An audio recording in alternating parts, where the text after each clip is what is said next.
everybody, welcome to Seattle Refined. I'm Garth Swanson. It's Friday and our special TGIF edition, and today, as you know, is St. Patrick's Day, which means there's a lot going on around town this weekend. And joining me now to discuss all of what's going on is Seattle Refined managing editor Britt Thorson. And you know, I'd love to pinch the crap out of you right now, but I can't. Green pants, green pants. We actually were talking about, what do you guys think? Are there rules to pinching? Does it have to be an item of clothing? Or like, I think you have to wear something. What if I had green earrings on? No, like, I don't think that counts. If you had like a green ribbon on, I don't think that counts. It has to be what you have green or what I have like green on. Like an actual article of clothing. Yeah. Or Renee. Ray, come out here for a second. This is our floor manager. Look at her. Now this is green. That's green. This counts. That's excellent. Yes. That's right. And that's bright green too. It is. That's awesome. Yeah. When I was younger, I used to say that my eyes were green so you couldn't pinch me. So you're saying that that wouldn't have worked with your rules. All right. Well, let's get into this thing. So if I'm going to go out and party and have a good time, where am I going today? I love it when the holidays fall on a Friday or Saturday because it automatically means everywhere in the city gets even crazier with events than usual.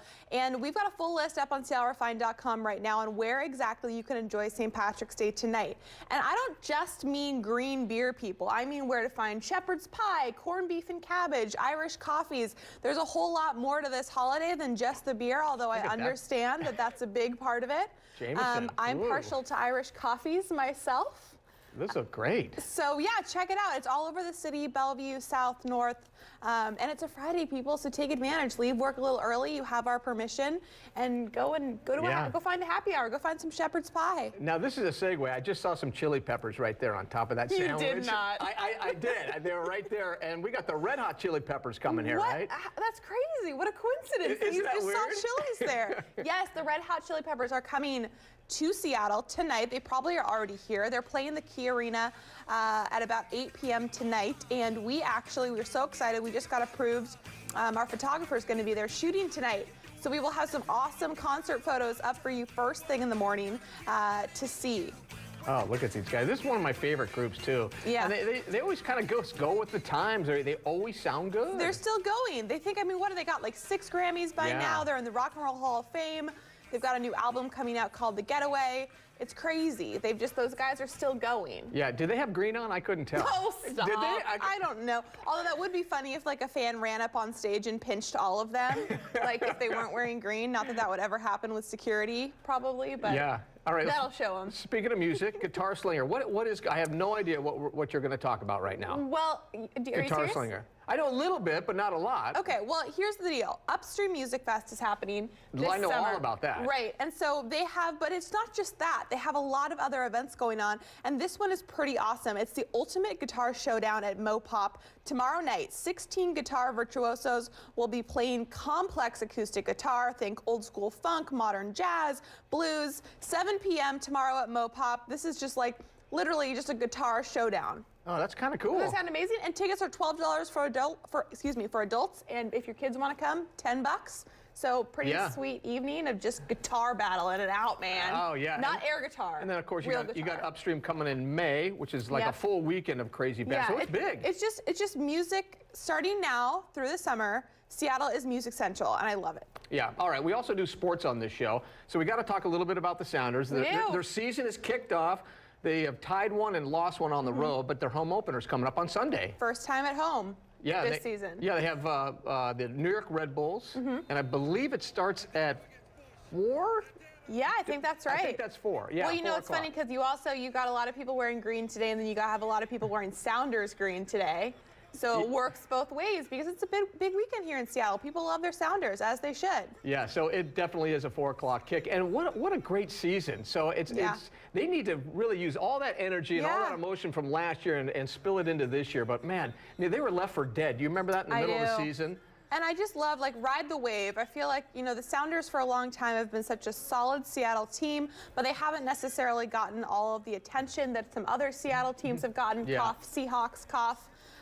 But they deserve it. They're an outstanding team that keep performing for us. Had an amazing season last year. Maybe we'll do it again. And how about amazing season? How about the women's basketball team over at the UW with Kelsey Plum and the rest of the gang? They just continue. I feel like everything I hear about them, they just continue to beat another bar, get a little bit higher, go a little bit further, push a little bit more. Yep.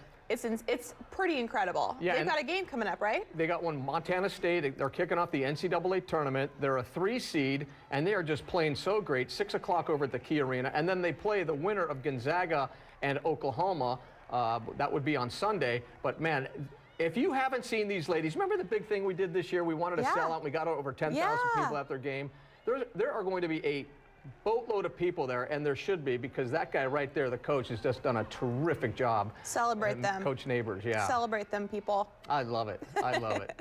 Another thing to celebrate? What? It's the last week of Dine Around Seattle this week. I've been talking about it. I've been talking about it all month long. Remember, this is the promotion where from Sunday to Thursday every week, so starting this Sunday and then going through Thursday, over 50 restaurants around town are getting together and are creating their own special Dine Around Seattle menu. So you can either choose a $22 menu, a $33 menu, or a $44 menu, and it basically gives you a sampling of what the restaurant does best at much lower prices. And it's just fun. It's a great excuse to get out and eat out. If you were tired of making that top ramen at home, I'm looking at you. Just kidding. No, did you see the chili peppers in there? You're just making this stuff up. No, I saw some. No, but I'm... And you can see how this food looks great. It's not cheap food. It's from great restaurants. It's not cheap food. It's not like, it's not like a Happy Meal. It's like, this is a full-on, high-quality food that you might not normally go out to, because sometimes these meals can cost upwards of hundreds of dollars. Right. This is a perfect way to get it for like 22 or 33. All right. Well, you know I love real estate. I got on your site, SeattleRefined.com, and what is the deal with Trump Island? I read a little bit about this. Isn't this crazy? So this isn't a new thing. Trump Island is an island off the San Juans, a little-known island. Look at it. It's between Decatur and Lopez Island. It's been on sale for over 2 years, so this isn't brand new news. The only reason it's popping back up on everyone's radar is because it's called Trump Island, and right now that name has a little bit of gravitas, or lack thereof, maybe, in this market. It's for sale for a little bit over $8 million. And it's 7,000 square feet. It's 7,000 square feet. We are unsure as to why it's called Trump Island. We have several calls into the real estate agent. No one really knows. I mean, I highly doubt it actually has to do with the Trumps. So this isn't fake news here, right? This is not this fake is real. news. This is real. This is real. Think 6-bed, 4.5 baths. The entire island is over 29 acres, and that is what comes along with the property when you pay that $8 million price tag. There's a patio, a greenhouse, a barn, a wine cellar. It's kind of insane. Although I would say that if I bought it, I might need to change the name. Yeah, I'd definitely change the name. I think I'd have to. We don't go political on this show, but I think it's a better name. That's not a Northwest name. No, even if there was no presidential Trump, I think I would probably choose something like Salmon Island, or actually Britt Island. I probably would just make it. No, that sounds pretty good. Thorson Island. Refined. Refined Isle. Ooh, not bad. Not bad. You got $8 million though? No, I don't have. I was going to get a loan from you. I don't have any money at all. Good try. We'll talk after the show. So I know we've been talking about pinching. What about tickling? And there's some documentary coming up, right? Yes. So there is this screening here in Seattle on Tuesday, March 21st, of a documentary called Tickling Giants. This is the story of Dr. Bassem Youssef, the Egyptian Jon Stewart, who left his job as a heart surgeon and became a late-night comedian. The movie's about how he finds creative, nonviolent ways to protect free speech and fight a president who abuses power. Now, Seattle is just one of 16 cities. They're screening on Tuesday, the 21st, and they're calling it Meet a Muslim at the Movies, kind of as a way for people to learn more about the doctor and kind of what he thinks about free speech and his story. Wow. It's pretty entertaining and looks good. Pretty crazy. I mean, this guy is, I don't know, obviously we all know Jon Stewart around here. This is the Egyptian Jon Stewart. Oh, cool. Yeah. Britt Thorson, SeattleRefined.com. Yeah, you're doing a great job over there. Thanks, Guard. Have a great weekend, everybody. All right, coming up on Refined, Seattle's urban evolution, why downtown Seattle is becoming a hot spot for empty nesters, plus your chance to win our Urban Evolution giveaway. We're coming back right after this.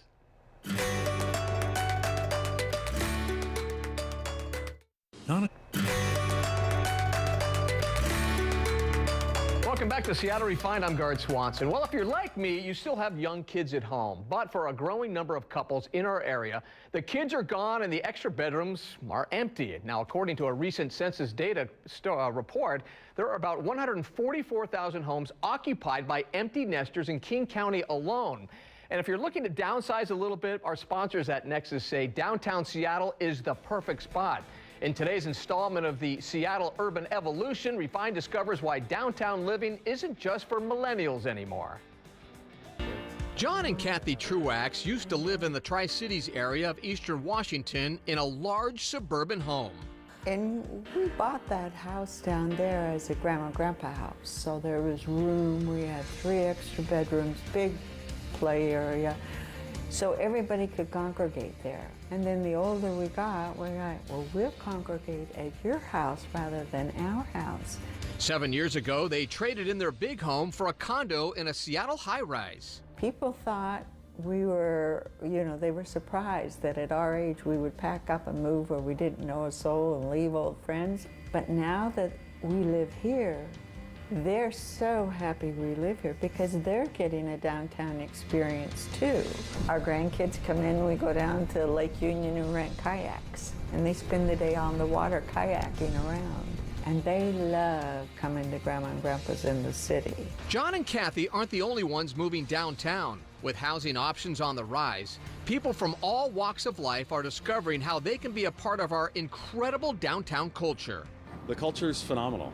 We continue to get more diverse in lots of different ways, more families, more seniors, more kids living downtown, lots more students. So the population of downtown continues to grow and get more diverse. John Scholes knows how exciting living downtown can be. He moved right to the heart of it with his young family. Yeah, we love it. I moved downtown about 5 years ago with my kids that are 7 twins and my wife, and we're not going anywhere. We love the walkability, the convenience. We can get just about anywhere on a monorail, on a streetcar, on the train, on a bus, on our feet. And so we don't have to get in the car, and we can get to Seattle Center, we can get to a Sounders match, we can go down to the Pike Place Market, you can go to the art museum, and in a lot of cases you can do all that in one day and not get in your car. And we love that about downtown. Walkability is one of the big draws for empty nesters like John and Kathy too. I just fell in love. I fell in love with the idea that what a different city it is if you don't drive. If you're already downtown and you want to do something, you walk. We walk to our health care. We walk to plays.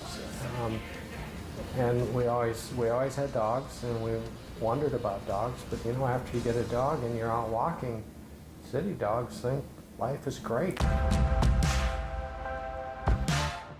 Downtown is also a great place to live as people age and need better access to health care and other amenities. For folks that want to age in place and that are growing older and mobility becomes more challenging, our urban environments and specifically our downtowns are great places to be, where you've got lots of medical facilities and other services. So that's why we're seeing lots of folks that are wanting to retire in downtown and be close to all those services. And buying downtown is also a great investment. And for empty nesters, it's a good investment strategy in your total portfolio that you have. We've built a lot of equity here. And in fact, John and Kathy are continuing to invest in downtown living by locking in a pre-sale price at the newest downtown high-rise Nexus. At Nexus, we're seeing a lot of interest from empty nesters. Being the first exciting high-rise in a long time, they're able to buy into pre-sale and plan ahead into 2019. By locking in prices today in pre-sale as well as waiting to sell their primary home, they effectively experience double equity, where both properties have the potential for capital appreciation.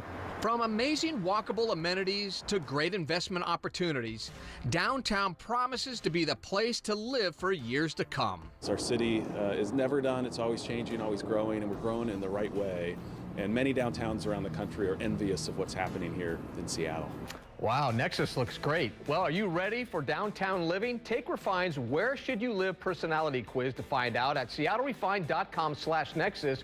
When you take the quiz, you'll be entered into our Urban Evolution giveaway, and the grand prize is an electric bike from Rad Power Bikes, a $500 gift card to Alchemy Collections, that's Seattle's go-to for modern and affordable furnishings, plus $200 to Daniel's Broiler. Again, head to seattlerefine.com/Nexus for a chance to win. All right, there's still a lot ahead, including the perfect event for a girls' day in downtown Seattle. You're not going to want to miss this 29-year-old tradition. We're going to tell you all about it next, right here on Seattle Refined.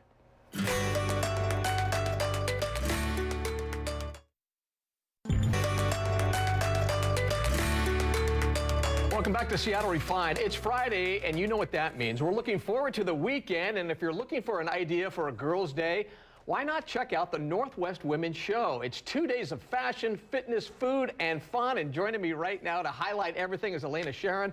You're one of the show producers, and nice to have you on board. Thank you so much. Thanks for having me. Yeah, and I appreciate you not wearing green on St. Patrick's Day. You do have a little green now, so we're going to give it to you. Yeah, I got We're going to give it to you. So if I'm a woman or a man, why should I go to your event? Because it's fun. It's all about celebrating. And we have we have hundreds of booths that you can shop from. So you grab all your girlfriends, get in the car. If you carpool, they'll give you half-price parking. And what kind of in shops? the garage. What are you talking about? What? Oh, you can buy anything from jewelry to purses to vitamins. I mean, they've got it all. And then I know you have a firefighter thing. Tell me about that. What is that? Because a lot of people talk about your event and the firefighters. I know, it's funny because These we're in dudes here. Oh yeah, the hot firefighters of the Northwest. They're there and they collect money for the Burn Foundation. And every year we bring them back and it brings the women in. And they basically put on a show on the stage. So this year they compete. They're doing a dance competition with the Boot Boogie Babes. Wow, Yeah. that sounds kind of fun. And you know, it's all about fun there too, but Yeah. it's all an educational experience too. Can you chat a little bit about that and what We- they can expect, women? You bet. We have seminar stages. So Virginia Mason has 11 providers, and they'll be talking about women's health issues. And you told me about a couple of them they're going to be talking about. Yeah. That'll be a big surprise. That will. And they'll be doing hand massages and arm massages and giving away prizes. And we've got the Toyota Drive Center there, so if anybody wants to test drive a car while they're there, Wow. then they'll give them a gift certificate for some special treats. And I know that you've been doing this for a while. How gratifying is it for you, being a woman and then seeing other women go down their shop, have a good time, but also learn all about all different kind of things that affect women these days? It's pretty amazing to see all the women come together. People are there for different reasons. Some are there just to shop. Some are there to just have a great day with their girlfriends. And then there's those that just like to let loose. Right, let loose with a little Tito's, right? Because you have like a Tito's vodka booth going on too, right? We've got a lounge. It's called the Tito's Cowboy Lounge.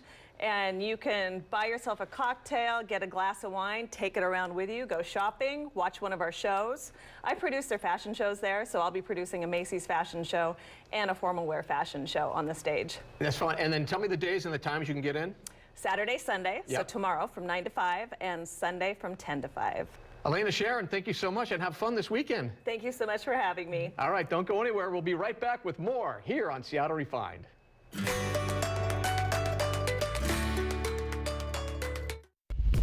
Here at Seattle Refined, we never get tired of hearing from you. Like us on Facebook, tweet us your story ideas, or shoot us an email telling us what you want to see on the show. You can find our inbox at hello@seattlerefined.com.